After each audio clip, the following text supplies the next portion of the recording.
بسم اللہ الرحمن الرحیم۔ دوستوں، ہماری نظر میں معذور وہ کہلاتا ہے جس کے ہاتھ پیر نہ ہوں یا جو مجبور ہو، لیکن کی نظر میں معذور کون ہے؟ یعنی ایسا شخص کہ جو ایک مرتبہ وضو کر لے تو دوبارہ اگر اس کا وضو ٹوٹے تو اس کو وضو بنانے کی ضرورت نہیں پڑتی۔ تو یہ معذور شرعی ہے کون، اس کے کیا مسائل ہیں، آج کی اس ویڈیو میں یہ ساری باتیں آپ کے سامنے رکھوں گا، اور یہ مسائل کتاب المسائل سے ماخوذ ہیں۔ ملاحظہ فرمائے، پہلا موضوع ہے معذور شرعی کون ہے۔ شرعاً معذور اس شخص کو کہا جاتا ہے جس میں نقض وضو یعنی وضو کے ٹوٹنے کا سبب اس تسلسل سے یعنی اس استمرار سے، اس ہمیشگی سے پایا جائے کہ اسے کسی ایک نماز کے پورے وقت میں طہارت کے ساتھ فرض نماز ادا کرنے کا موقع بھی نہ مل سکے۔ مثلا نکسیر پھوٹی ہو کہ کسی طرح بند ہی نہیں ہوتی، یا ہر وقت پیشاب کا قطرہ آتا رہتا ہو، یا عورت کو بیماری کا خون شروع ہو گیا ہو، وغیرہ وغیرہ۔ اگر ایک نماز کے پورے وقت میں یہ کیفیت پائی گئی تو اسے معذور قرار دیں گے، اس سے کم میں نہیں، اور اس کے بعد ہر پورے وقت میں کم از کم ایک مرتبہ جب تک وہ عذر پایا جاتا رہے گا وہ معذور برقرار رہے گا۔ اور اگر آئندہ کوئی پورا وقت اس عذر سے خالی پایا گیا، یعنی ایک نماز کا وقت اس طرح گزر گیا کہ ایک مرتبہ بھی پیشاب کا قطرہ نہیں بہا یا بیماری کا خون عورت کو نہیں نکلا، تو وہ شخص معذور شرعی کے حکم سے خارج ہو جائے گا۔ یعنی اب اس کو اگر یہ تکلیف ہوتی ہے تو اس کو واپس سے وضو بنانا پڑے گا۔ ایک مسئلہ ہے نماز کا وقت داخل ہونے کے بعد اگر عذر پیش آیا، اگر وقت شروع ہونے کے بعد کوئی ایسا زخم ہو گیا جس سے خون بند نہ ہو رہا ہو، یا پیشاب کے قطرات کا مرض ہو گیا، تو ایسا شخص آخری وقت تک انتظار کے بعد وضو کر کے نماز پڑھ لے گا۔ دوسری نماز کے پورے وقت میں بھی خون جاری رہا یا پیشاب کے قطرات جاری رہے تو پہلی نماز کا اعادہ ضروری نہیں ہوگا، یعنی اس کو لوٹانا ضروری نہیں، کیونکہ عذر متحقق ہو گیا، پتہ چل گیا کہ یہ آدمی معذور ہے شریعت میں۔ اور اگر پورے وقت خون جاری نہیں رہا تو پہلی نماز کا اعادہ یعنی اس کو لوٹانا لازم ہے، کیونکہ یہ شخص معذور شرعی نہیں بنا۔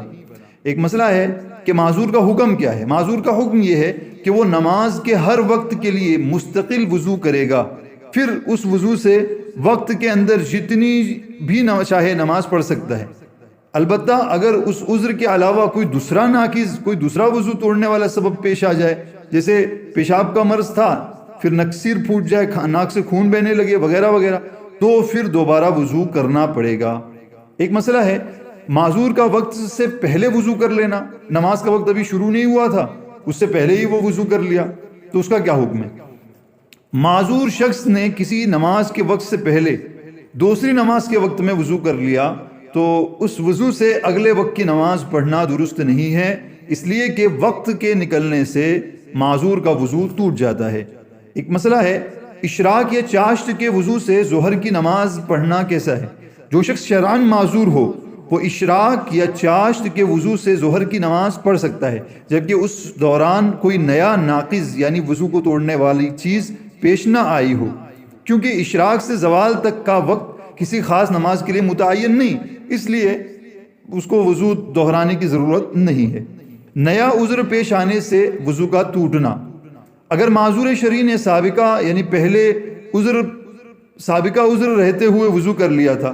یعنی پہلے اس کو پیشاب کے قطرات آ رہے تھے اس لیے وضو کر لیا، پھر نئے عذر میں نئی بیماری میں مبتلا ہو گیا، مثلا دوسرا زخم بہنے لگا،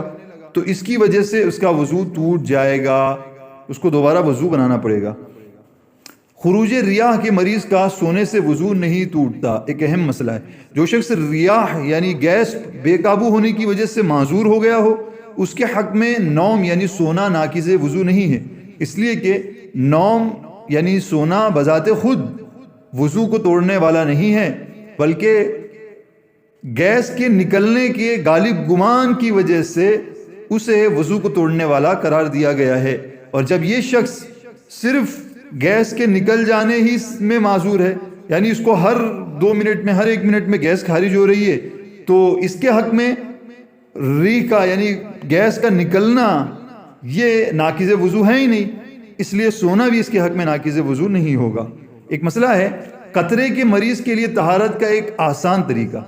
جس شخص کو پیشاب کے بعد دیر تک قطرہ آتا رہتا ہو اسے چاہیے کہ پیشاب سے فراغت پر سوراخ کے اندر کوئی چیز مثلا روئی وغیرہ رکھ لے تاکہ اس کے اندرونی حصے سے پیشاب باہر نہ آنے پائے، اس لیے کہ جب تک پیشاب کا قطرہ باہر نہ آئے گا اس کا وضو نہیں ٹوٹے گا، لیکن روزے کی حالت میں اس عمل کو نہ کرنا اولا ہے۔ ایک مسئلہ ہے معذور کے کپڑوں کا کیا حکم ہے؟ جس شخص کے کپڑے پیشاب یا خون کے قطرات سے مسلسل ناپاک رہتے ہوں اور اسے اتنا وقت نہیں مل پاتا کہ ایک نماز بھی پاک کپڑوں میں پڑھ سکے، مثلا ہر دو تین منٹ پر ناپاکی ہوتی رہتی ہے، تو ایسے شخص کے لیے کپڑوں کو دھونا یا بدلنا ضروری نہیں، انہی ناپاک کپڑوں میں نماز پڑھ سکتا ہے۔ ہاں اگر اسے اتنا وقت ملتا ہو کہ پوری نماز بلا نجاست کے پڑھ سکے تو اس کے لیے کپڑوں کا بدلنا یا دھونا ضروری ہوگا۔ ایک مسئلہ ہے مریض کے لیے ناپاک کپڑا بدلنا مشکل ہو تو کیا کرے؟ دیکھیں اس سے پہلے معذور کا حکم تھا کہ وہ شریعت کی نظر میں معذور ہے، لیکن بیمار آدمی یہ الگ ہے، اس لیے یہ نیا مسئلہ بیان کیا جا رہا ہے کہ اگر مریض کے پہنے ہوئے کپڑے یا نیچے بچھی ہوئی چادر ناپاک ہو اور بیماری اور مشقت کی بنا پر کپڑوں کا اتارنا یا چادر بدلنا مشکل ہو تو ایسے مریض کے لیے اسی حال میں نماز پڑھنا جائز ہے۔ ایک مسئلہ ہے پیشاب کی نلکی کے ساتھ نماز پڑھنا کیسا ہے؟ جس شخص کو پیشاب مسلسل آنے کا مرض ہو اور اس نے نلکی لگا رکھی ہو، جیسا کہ عام طور پر بوڑھوں کو لگایا جاتا ہے بعض مرتبہ، جس کے ذریعے سے پیشاب بوتل میں جمع ہوتا رہتا ہے، تو ایسا شخص شرعاً معذور ہے اور وہ اسی حالت میں وضو کر کے نماز پڑھ سکتا ہے، یہ ناپاکی اس کے حق میں مضر نہیں۔ ایک مسئلہ ہے ہاتھ کٹا ہوا شخص وضو اور استنجا کیسے کرے؟ جس شخص کے دونوں ہاتھ کوہنیوں تک کٹے ہوئے ہوں اور وہ بول و براز یعنی پیشاب و پاخانے کے بعد اپنے پیشاب و پاخانے کے نکلنے کی جگہ کو اپنے ہاتھ سے پاک کرنے پر قادر نہ ہو تو وہ شخص کسی دوسرے سے طہارت حاصل کرانے کا شرعاً مکلف نہیں ہے، بلکہ بغیر طہارت بھی اس کی نماز درست ہو جائے گی۔ ہاں اس کی منکوحہ بیوی یا باندی یہ خدمت انجام دے کر مستحق کے اجر و ثواب ہو سکتی ہے، تاہم وہ بیوی کو مجبور نہیں کر سکتا۔ ایسی مجبوری کی حالت میں اگر ممکن ہو تو صرف چہرے کو پاک دیوار وغیرہ پر لگا کر مسح کر کے تیمم کر لے، اگر اس پر بھی قدرت نہ ہو تو ویسے ہی نماز پڑھ لے، نماز ہو جائے گی۔ یہ کچھ اہم مسائل تھے جو معذورین کے متعلق آپ کے سامنے رکھنے تھے۔ امید کرتا ہوں آپ کو ویڈیو پسند آئی ہوگی۔ اگر آپ کو ویڈیو پسند آئی ہے تو اس کو اپنے دوستوں اپنے ساتھیوں کے ساتھ ضرور شیئر کریں، اور